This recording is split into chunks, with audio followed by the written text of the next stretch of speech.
Hello and welcome to a video with me, Winner and Jades, with another video weekly entry, in which this week I think I have like 14 anime to talk about because that's how many I'm watching that's ended this week, which will leave two more left for the season, I think. Mashal and Kamikatsu. So yeah, anime this week. My One-Head to Kill Sister, starting off with that. Overall, it kind of felt like it had a good balance of things when it comes things in general, especially with the whole relationship with the Asahi and Maya, considering that I don't think it really focused too much on it, considering how much Maya loves Asahi. But yeah, overall, I think it was a decent comedy anime, kind of. And personally, I think it's better than the whole Bakasan anime that we had back in 2019, I think it was. Which I'm pretty sure that's mainly just due to the fact that Asuhi isn't asshole. So, yeah. Also, another thing with this is the openings and endings are pretty good. With this having two openings somehow. Don't know exactly why it ended up getting two openings, but it did. Also, the ending is quite interesting, considering it kind of seems like it could be telling a little bit of a story there and what actually happened to Asahi and Maya, maybe. Not exactly sure. But, yeah, I don't exactly have all that much to say there. Generally, same thing when it comes to most of these, to be honest. But, next thing is Too Cute Crisis, in which aliens discover how cute Earth's animals are. Yeah, it's basically just pure wholesomeness. What do you expect from an anime revolving around cute animals, basically? In which another anime that also kind of had pretty good opening, to be honest. One of the few that I actually watched every single week, which is a rare thing for me. But yeah, literally just about animals. That's it, basically. So, next thing. Tonikiwa's second season, which is just more of the awkward, wholesome romance with Nas and Tsukasa, which introduced a few more characters throughout the season, in which Nasa and Tsukasa also finally got a wedding. So, yeah, that's something that they did there. At least I think it was a wedding or something. But, yeah, apparently in the final episode, their apartment's finally been rebuilt. So, probably first thing that we're going to be seeing in the next season, if it gets one, is them moving into the apartments again. So, yeah, pretty decent season, I feel like. Just more of the same, pretty much. So, next thing, Megami Cafe. Goddesses Cafe and everything there. Yeah, just another harem anime, basically. In which, to be honest, I actually quite liked. Considering the fact that this one actually managed to actually come to like some of the characters in. Those being Akane and Riho, which from what I can tell are basically the most popular characters in the anime. So, but yeah, so far with the first season there, three of the girls have fallen in love with Hayato or some at this point. Akane, Riho, and Shigariku. Shigariku stands absolutely no chance because she's a childhood friend. And yeah, also another thing with the final episode. Yeah, we get teased with the whole jump to the future where we see Hayato with his daughter. So yeah, we're going through this shit again, huh? Trying to figure out who he's going to end up being with, considering that thing literally ruled out any possible harem ending. So it's only one of them are going, because only one of them is going to win. Because yeah, his daughter didn't exactly recognize the other four girls. Only recognized her mother. So now we gotta figure out who that mother is. But yeah, second season's already been announced for some time in 2024 apparently. Don't know what season exactly yet, but I guess they'll be announced at some point in the future. But yeah, next thing is Edomai Elf, Otaku Elf, which I honestly kind of feel like it's a bit of a hidden gem for the season personally. With it just being a great, good slice of life, slice comedy anime, I guess pretty much, in which basically has a Japanese history lesson on the Edo period in basically every single segment of the anime, if not all of them. So, yeah, bit of history and everything, nice slice of life and comedy, that's pretty nice, right? But yeah, I don't exactly have anything else to say there. So Yamada-kun, which I think was a decent rom-com anime, which I personally felt like something was missing from the anime, to be honest. Otherwise, it might just be that it's not my kind of rom-com, which is a bit weird considering I generally like romance anime in general. So yeah, it'd be a bit weird if it was just not my kind of rom-com or something. So I'm kind of leaning more towards that there's just something missing in it, just something missing in the anime. But yeah. One rare thing happening in it, there's an actual confession in the first season, on top of the fact that the main characters are gamers. So, yeah, pretty rare. Next thing though, Galaxy Next Door, which I think I can easily just sum this up very quickly on what this anime is a feel-good romance slice of life anime, pretty much. Something like that, and not really anything else. Seriously, I did enjoy it, but I could have gone without it easily. Guys, it's just, there isn't really anything there besides just feel good romance, slice of life kind of stuff, I guess. So next is Isekai Shokan, which is the whole King Isekai the second time. So yeah, this another super generic Isekai anime in which I honestly do not know why I watched the entire goddamn fucking thing, considering it's very clear from the beginning, just at the first few episodes, that I was just doing the exact same thing in every fucking episode. Which is honestly a shame, considering the fact that I feel like it could have actually been interesting. Considering the whole concept of just being reincarnated for a second time, I feel like that could have been interesting, but nope. Super fucking generic. And honestly, the whole story in general is stupid. Setsu and Tomo were the first time they got isekai'd. For some reason, Toma just went full on yandere for some fucking reason. Though, again, apparently things in the story in general are changed or cut out in general, so yeah, that may be one reason why it was so bad. But I highly doubt that was the entire reason. So, yeah, next thing. Tengoku Daimakyo, Heavenly Delusions. So, yeah, great story. One of the best anime of the season, I feel like.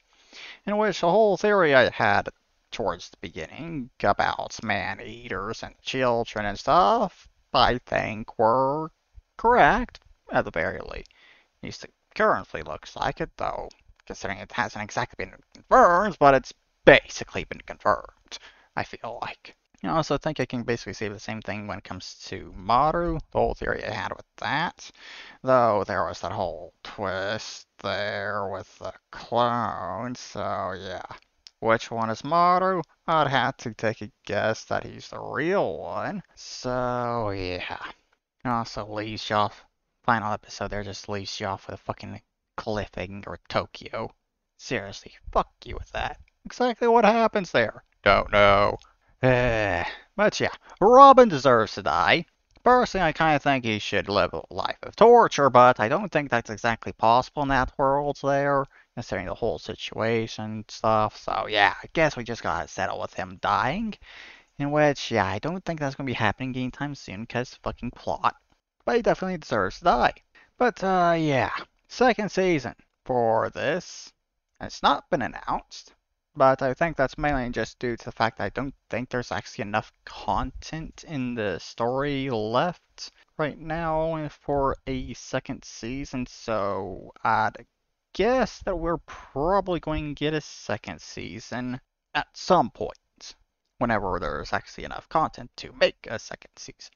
So, yeah, maybe a few years we'll get a second season. Maybe. Next thing, my clueless first friend, or I guess clueless Chad, considering the whole Takara basically constantly flirting the entire fucking time. So yeah, very wholesome comedy, slice of life, and I guess romance, considering the whole Takara constantly flirting. So yeah, He is completely clueless, seriously. And being completely clueless there in the title, definitely. Considering the fact that he literally just doesn't understand that Nishimura is being bullied all the time. He literally doesn't notice it at all. But he somehow manages to turn that around to something good every fucking time. So yeah, very fucking wholesome. But yeah. Next thing, the reason why Aureliana ended up at the Duke's mansion. Don't think there's a short name for that, so I just have to say the entire fucking thing. Which, yeah, decent romance anime with a decently interesting story, though, it is kind of a bit slow paced and everything there, and I have been spoiled about some stuff in it, and yeah. I'd like to see a second season, despite the fact that I have actually been spoiled on large plot thing in it, I think. So, yeah, it's enjoyable enough. I'd like another season still. Next thing, Deadmount Death Play, first part to the season, considering it has a second part, airing in fall, in which, yeah, this has multiple plots going on that are quite interesting, and yeah, this whole thing kind of just ends with most of the darn mysteries just not being solved at all, of course. So I guess we're going to have to wait, try and hope that some of them at least get answered in the second part this season, in fall. But overall, the whole story is kind of a bit slow, which makes sense considering how many different plots are going on at the same time. Which, to be honest, watching this, I'm going to take a guess that this was what it was like to watch Durarara back when it was airing, considering the whole fact that this is from the same author and everything, and just how many different things are going on in the darn thing. So, yeah, I'll take my guess that's probably like Durarara back when it was airing, considering I wasn't watching anime back then. Yeah. That's one thing I will say. Another thing I'll say here is the opening. There are changes throughout in the opening throughout the season as things go on. Little changes are made in the opening. So yeah. Next thing I guess, second to last one I got is a cheat skill isekai Iselive. In which, yeah. Story? What story? Seriously, I don't think it has a fucking story. And none of the characters have any common sense. Hell, the darn thing in general just doesn't have any common sense considering the whole fire thing that I talked about previously. Yeah. That seriously pissed me off with how little common sense was in that whole thing. But, yeah. Yuya. Just talk about him a bit here at the beginning of the anime. He just becomes super handsome from just being in this whole other world for a little bit, losing at least 100 pounds, growing at least a foot, and he doesn't even realize. Like, how the fuck do you not realize? Sure, you broke your mirror, but you'll be able to still see that much at least. Come on. And also the fact that literally everyone is looking at him constantly and saying how hot he is, and he doesn't understand why anyone's looking at him and paying attention to him. It's like, dude, you're fucking hottest person in the world now, apparently, and you don't fucking notice? Seriously, the only thing that's actually good in this anime is the animation. But even it lost that towards the end of the anime, considering they basically ran out of budget by episode 12, considering all the steel frames that were at the episode had, and the fact that we literally had like 30 seconds worth of just background image is while the characters were talking. Seriously? What the fuck was that? How did the world of that not get delayed a week? Well, the final episode did get delayed 2 days, which is a bit weird, considering normally it's just a 1 week, but I guess it makes sense considering it's into the season, there's open time slots and stuff, but still, why the fuck did episode 12 not get delayed? With how shit that episode was. What's the only thing that was actually good about the damn thing? But yeah, thankfully, going by the credits, there is not going to be a second season for this piece of crap. Considering it seemed to kind of go over quite a bit in those credits there. So, yeah, I'm not going to talk about this damn piece of shit anymore. So, moving on to the final anime I got, which is Oshinoko. Final anime I got for this week, in which I honestly didn't really know what to expect at the beginning of the anime. But I knew there was a lot of hype behind it and stuff. And yeah, it didn't take me very long to realize why there was so much hype behind it and why. So yeah, it's good. And to be honest, I don't exactly know what all to say about this, because I don't exactly want to spoil anything by guessing kinda just say two things bits. It focuses on the entertainment industry, mainly acting and idols, basically. Aquabing and the acting and Ruby for idols, basically, or something like that. And, yeah, Aqua's looking for his father. That's the other thing. I'm not saying anything else, because anything else I feel like is going to be spoilers. So, yeah, of course, immediately when the darn first season ended there, the second season was announced, considering, of course, it's going to get a second season. So, yeah, that's going to be airing at some point.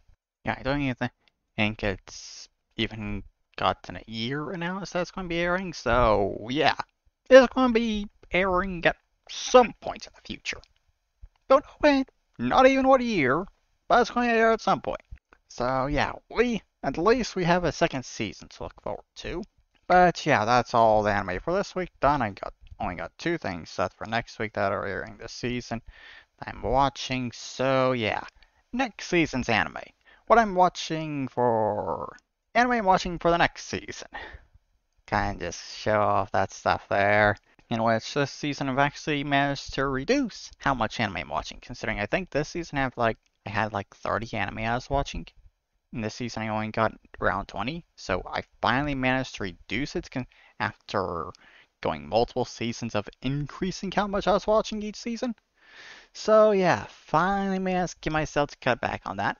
But yeah, that stuff's done. Not watching Grunty Girlfriend, damn it. Not doing that. Putting myself through that trash again. And yeah, another bit of trash from this season that somehow got a second season. Kissing no LA. Seriously, why the fuck did that get a second season? I was saying last week that I felt like they're going to make a second season for the damn thing, considering how it ended, and they fucking went and announced a second season for one of the worst anime of the fucking season. Seriously, literally all the budget for that thing went into the final fucking episode. The only last episode is basically the only thing you got to watch with the whole performance part there. That's literally the only thing that you can really say is worth watching. The piece of shit. But yeah. I'm done talking about all that. Okay, so yeah, I don't exactly have much else to talk about. I guess I can quickly mention the fact that I made a decent amount of progress in Trials and Tainted Space. So yeah, did that. Didn't touch any other H games though, considering I had to deal with all this and didn't want to make the video too long about talking about one of those. So yeah, Lessons in Love, Harem Hotel, probably a Devious World update that I'm not going to be touching for at least a month, considering this week that I don't think the Devious World update this month is going to be very big, so yeah, it probably holds that off until next month and group it with the next version. So yeah, got a few H games with updates I can play and stuff. Otherwise, yeah, I I guess I'm done for this episode. I don't know what else to talk about. So, yeah, that's there is in this video. I hope you all enjoyed it. I hope you all have a wonderful weekend, and I'll see you all in the next one. Bye-bye.